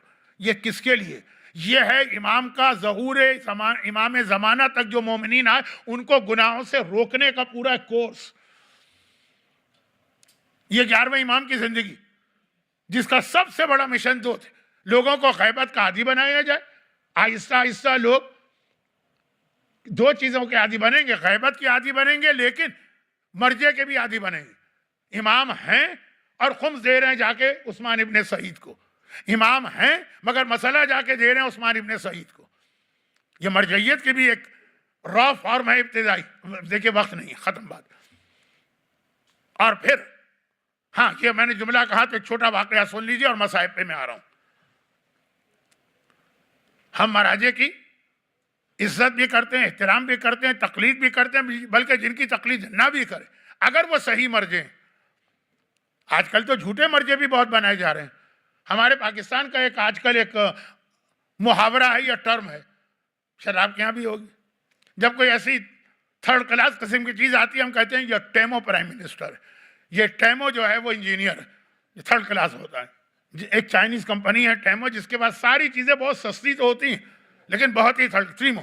اچھا آپ دیکھیے، ابھی میں ہیوسٹن میں ٹیمو کہہ کے آ گیا، پورے مجمع نے کہا مولانا یہ لفظ ٹیمو، ابھی آپ دیکھیے وہ کیسے، نہیں اٹلانٹا میں پورا مجمع بولا ٹیمو ہے، اب میں نے ٹیمو سیکھا تو یہ مجمع بولا ٹیمو ہے۔ آپ ٹیمو اور ٹیمو کے چکر میں کیا کروں، ہر جگہ کا ایکسنٹ الگ ہے، اور یہ تو ایک ہی ملک کے 2 اس سے، جیسے تاریخیں یہاں 2 ہو گئی ہیں، نیو جرسی میں اور ہے، اٹلانٹا میں اور ہے، پروننسیشن بھی 2 ہو گئے، لیکن میں کہاں جاؤں؟ انگلینڈ والا تو 3را ہی ایکسنٹ بتاتا ہے، آسٹریلیا والا 4تھا ایکسنٹ بتاتا ہے، اسی چکر میں میرا اشرہ مکمل ہو جاتا ہے۔ تو ٹیمو ہو ٹیمو ہو جو بھی ہو، عام طور پہ ایسی 3rd کلاس چیز کو کہتے ہیں، ٹیمو مرجع بن رہے ہیں، بنائے جا رہے ہیں، بن نہیں رہے بنائے جا رہے ہیں، وہ نہیں جو ریئل مرجع ہیں۔ ہم ان کی تقلید میں نہ بھی ہوں تب بھی پورا ان کا احترام کرتے ہیں، مگر بڑے سے بڑا مرجع جس کی ہم تقلید میں بھی ہوں ہم اس کو امام کے برابر تو چھوڑیں، 19-20 کا فرق بھی نہیں ہے، امام آقا ہیں وہ غلام ہے۔ بڑے سے بڑے مرجع، مثلا ایک مثال دے دوں کیونکہ یہ 11ویں کا واقعہ، 11ویں کے حالات پڑھ رہا ہوں نا، 2-3 واقعات تو بس اب ختم۔ اس کے بعد اگر میں یہ کہوں تو صحیح ہوگا کہ میں بھی اس وقت اپنے بدن میں طاقت محسوس نہیں کر رہا ہوں، اور مصائب بھی پڑھنا ہے جس میں طاقت چاہیے ہوتی ہے۔ تو خلاصہ کیا کہ ہم مرجع کے پاس جاتے ہیں اور ذہن میں سوچ کے جاتے ہیں۔ میرے ساتھ بھی واقعہ ہوا جب میں لوگوں سے بہت ملاقاتیں کرتا تھا، آتے سے لوگ مولانا آپ سے ملاقات کی بڑی خواہش تھی، 10 سوال تھے میرے، لیکن اس وقت 8 ہیں، 2 میں بھول رہا ہوں. یہ اکثر ہوتا ہے، بھول جاتے ہیں جب سامنے آتا ہے کوئی.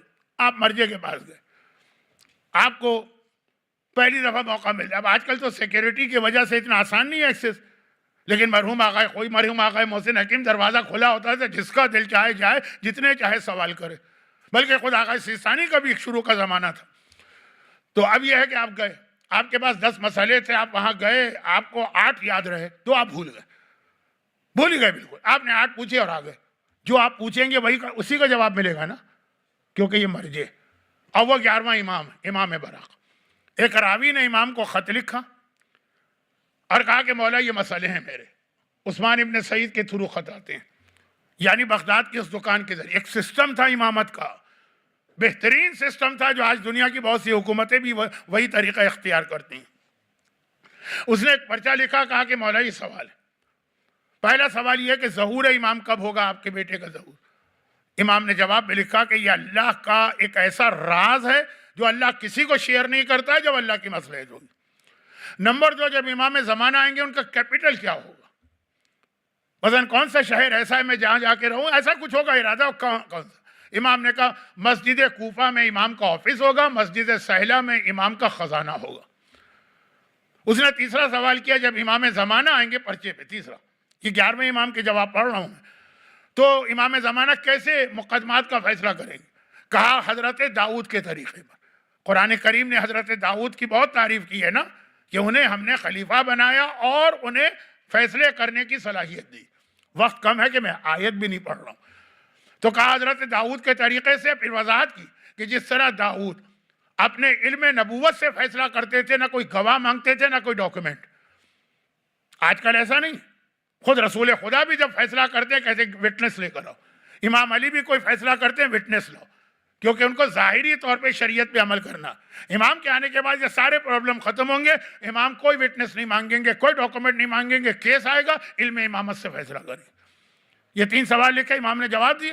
چوتھی لائن امام نے بڑھا دی، اور دیکھ جب تو یہ خط لکھ رہا تھا تو تیرے دماغ میں ایک چوتھا سوال بھی تھا جو تو لکھنا بھول گیا ہے، لیکن ہمیں تو پتا ہے نا، ہم اس کا جواب دے رہے ہیں. تیری بیٹی جو ہے وہ بیمار ہوتی، اور وہ بیماری وہ ہوتی ہے نا، ایک دن بخار آتا ہے، ایک دن نہیں آتا، ایک دن آتا ہے، ایک دن نہیں آتا، جسے ہم اردو میں باری کا بخار کہتے ہیں. اس کی بچی بیمار رہتی تھی، تو اس کو یہ بھی پوچھنا تھا لیکن بھول گیا. 3 ہی لکھے، چوتھا نہیں لکھا.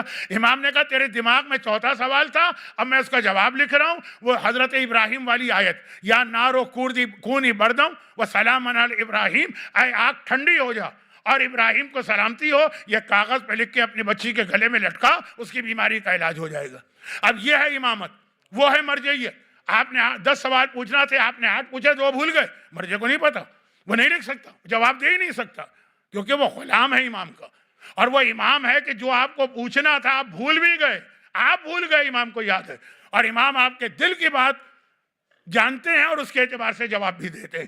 تو اب یہ سارے نظام 11ویں نے بنائے، یہ سارے نظام 11ویں نے بنائے ہیں، اور وہ تیاری کروا دی کہ اگر ہم واقعا امام کے حالات پہ صحیح طریقے سے غور کریں تو اس گناہوں کے بدترین زمانے میں بھی اپنے آپ کو بچا کے لے جا سکتے ہیں.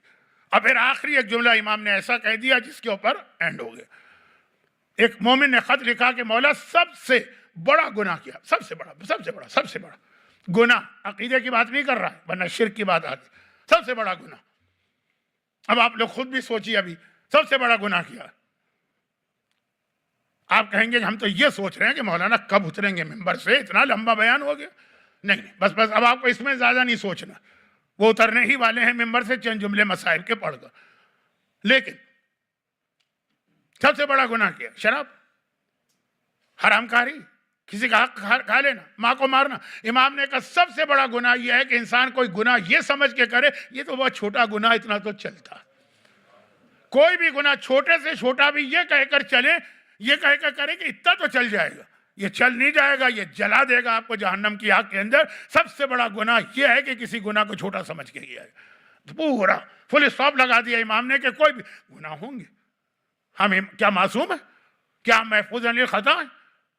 گناہ تو ہم ہی سے ہوں گے، اور کس سے ہوں گے؟ فرشتے تو گناہ نہیں کرتے. پھر ہمیں توبہ کا طریقہ بھی سکھایا، اپنے گناہ کو مان لو. دیکھیے، گناہ کرنا قانون توڑنا ہے. سزا بھی ملتی ہے، اور اگر کوئی وہ جج ہو، کون وہ ایک بہت مشہور آپ کا جج تھا جو بہت مہربان تھا، بچوں سے بات کر کے معاف کر دیتا تھا، ہے نا؟ وہ ابھی حال ہی میں مرا ہے، مجھے تو اس کا نام بھی نہیں پتا، نہ یہ میرا ڈپارٹمنٹ۔ گناہ کا مطلب ہے آپ نے لا بریک کیا، سزا ملے گی لیکن وہ معاف بھی ہو سکتی۔ لیکن اگر آپ کہیں کہ میں مانتا ہی نہیں ہوں اس گناہ کو، گناہ یہ بغاوت ہے۔ آپ کہیں کہ میں یہاں رہتا ہوں، میں یہاں کے کانسٹیٹیوشن کو مانتا ہی نہیں، یہ بغاوت ہے۔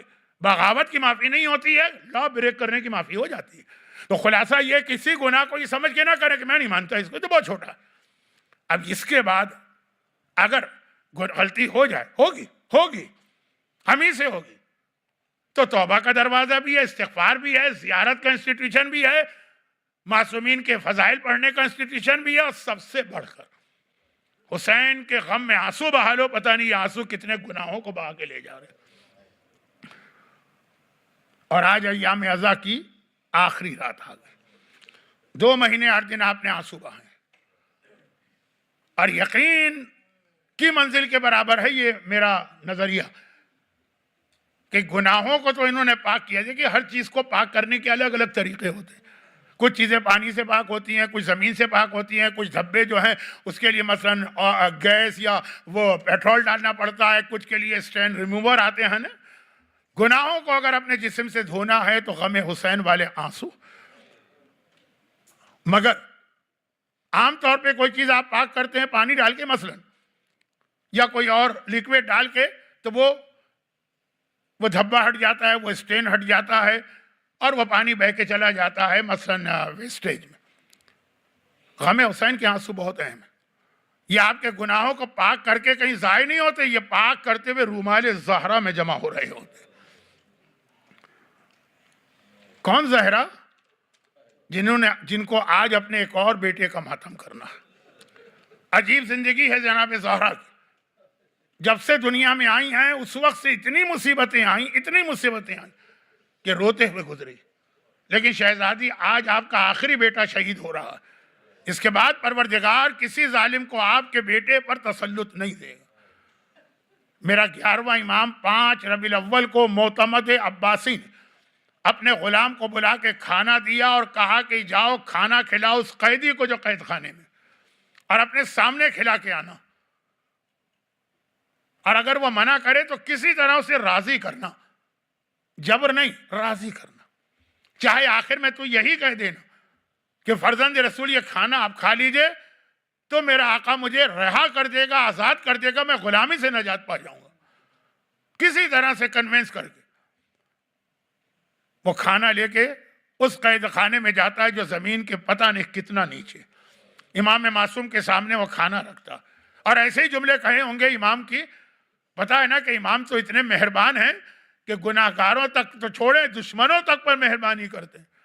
فرزند رسول میری قید ختم ہو جائے گی، میری غلامی ختم ہو جائے گی، میں آزاد ہو جاؤں گا۔ امام نے ایک جملہ کہا جو اللہ نے تقدیر میں لکھ دیا اس کو کوئی بدل نہیں سکتا، انا للہ و انا الیہ راجعون۔ وہ کھانا استعمال کیا لیکن کھانے میں سلو پوائزن تھا،